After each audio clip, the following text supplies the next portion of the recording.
Você sabe se incide imposto de renda na fonte nos pagamentos a entidades imunes ou isentas?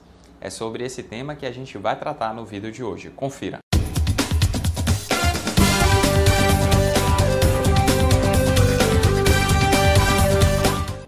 Ao falar da retenção do imposto de renda nos pagamentos a pessoas jurídicas, a gente se depara com uma dificuldade que já foi pontuada em outras ocasiões aqui no blog Foco Tributário.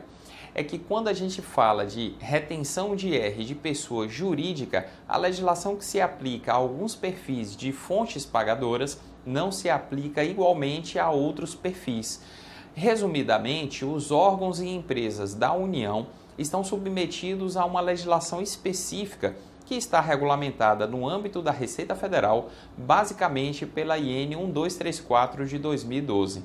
Já as entidades que nós chamamos de não federais se submetem a uma regulamentação que consta lá do Regulamento do Imposto de Renda e de algumas outras normas infralegais esparsas editadas pela Receita Federal.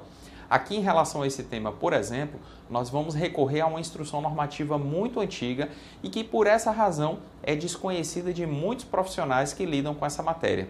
Mas, para que tudo isso fique claro para você, é importante nós apresentarmos um exemplo hipotético e faremos isso agora, seguido de toda a fundamentação legal, na sessão e na prática. Vamos a ela! Vamos imaginar que o Tribunal Regional Eleitoral, TRE, que em diversos estados é cliente sempre presente nos cursos da Open Treinamentos e também assinante do Sistema Web Gestão Tributária, tenha contratado a Associação Exemplar, que é pessoa jurídica sem fins lucrativos, para executar serviço de capacitação e treinamento. Para facilitar, vamos supor que o valor da operação tenha sido exatamente R$10.000. Imaginemos também que no mês seguinte, a mesma associação tenha prestado o serviço para uma empresa privada, cobrando o mesmo preço pelo treinamento. O que diz a legislação do imposto de renda sobre a retenção na fonte nessas duas operações? Bem, para começar, a gente precisa pontuar algo que já foi analisado e comentado por nós em outros vídeos aqui do Foco Tributário. É que a legislação que trata do imposto de renda na fonte não se aplica igualmente para todos os tipos de entidades e empresas, mas varia conforme a natureza jurídica da fonte pagadora. Considerando que o TRE é um órgão federal, ele se submete à obrigação de reter o IR das pessoas jurídicas juntamente com as contribuições sociais sobre praticamente todas as operações de aquisição de bens e serviços, o que é regulamentado pela IN 1234 de 2012 da Receita Federal do Brasil. Já o contratante, que é a empresa privada, deve se ater às hipóteses de retenção que constam principalmente dos artigos 647 a 652 do Regulamento do Imposto de Renda. Tanto no caso do TRE como no caso da empresa privada, a contratação de serviços de treinamento de uma pessoa jurídica com fins lucrativos é hipótese de retenção. O primeiro, no caso o TRE, por força do artigo 64 da Lei 9.430 de 96. E nessa hipótese, o TRE teria que reter 4,8% a título de imposto de renda. A parcela do imposto na fonte equivale a R$ 480, considerando que o valor bruto da nota fiscal seja de R$10.000, mas as contribuições sociais são descontadas juntamente com esse valor. A empresa privada também faz retenção de uma pessoa jurídica com fins lucrativos nessa hipótese, por força do artigo 647 do Regulamento do Imposto de Renda, que prevê a retenção nos pagamentos de serviços profissionais e inclui a atividade de ensino e treinamento dentre eles.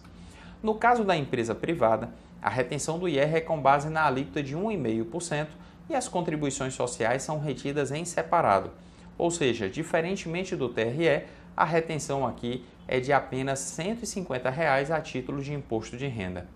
Mas em se tratando de prestador que seja uma entidade sem fins lucrativos, que goza de imunidade ou isenção quanto ao imposto de renda, tanto o TRE quanto a empresa privada estão dispensados de efetuar retenção na fonte. A questão é que a IN 1234 regulamenta como o TRE deve proceder na hipótese de pagar uma entidade sem fins lucrativos. Seu artigo 4º, inciso 3º, prevê a dispensa de retenção das entidades imunes e o inciso seguinte prevê a dispensa para as entidades que podem ser isentas. Para ambos os casos, seja imune ou isenta, é necessário que a entidade sem fins lucrativos apresente uma declaração para o TRE, cujos modelos constam dos anexos 2º e 3º da mesma IN 1234. Já para a fonte pagadora que não é entidade federal, como a empresa privada de nosso exemplo, existe uma instrução normativa que podemos dizer perdida no tempo e que trata dessa hipótese, cujo texto prevê o seguinte: Instrução Normativa SRF número 23 de 86. Não incidirá o imposto de renda na fonte quando o serviço for prestado por pessoas jurídicas imunes ou isentas, inclusive pelas microempresas. Veja que a IN 2386 não estabelece qualquer procedimento formal específico que condicione a dispensa de retenção na hipótese do nosso exemplo, ou seja, enquanto a associação exemplar tem que apresentar uma declaração para o TRE, que é um órgão federal, não precisa fazer nada parecido para seu cliente, que é uma empresa privada. Apenas a título de recomendação, nós sugerimos que seja colocado no corpo da nota fiscal uma frase que chame a atenção da fonte pagadora para o fato, como, por exemplo, imune ao imposto de renda ou isento do imposto de renda, não efetuar retenção na fonte, conforme IN 23 de 86. Se ainda assim a entidade imune ou isenta do IR sofreu desconto na fonte, ela pode se compensar dos valores, mas terá que observar outras peculiaridades que constam da Instrução Normativa da Receita Federal, que trata da compensação e restituição de tributos. Por fim, lembremos que a previsão de dispensa de retenção das entidades imunes ou isentas previstas na IN 23 de 86 se restringe apenas aos serviços profissionais de que trata o artigo 647 do Regulamento do Imposto de Renda.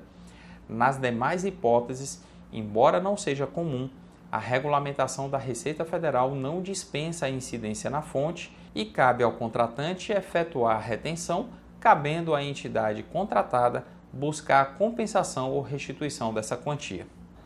Eu quero agradecer mais uma vez pela sua audiência, pedir que você se inscreva em nosso canal no YouTube, que curta esse vídeo e também solicite a inclusão do seu nome em nossa lista lá do Foco Tributário. Acesse o nosso blog, inclua o seu nome e o seu e-mail para que todas as informações publicadas no nosso blog sejam compartilhadas em primeira mão com você. Caso queira também receber informações no seu celular através do WhatsApp, basta solicitar a inscrição do seu nome na nossa lista de transmissão no número que aparece aqui no rodapé da tela. Muito obrigado mais uma vez e até o próximo vídeo.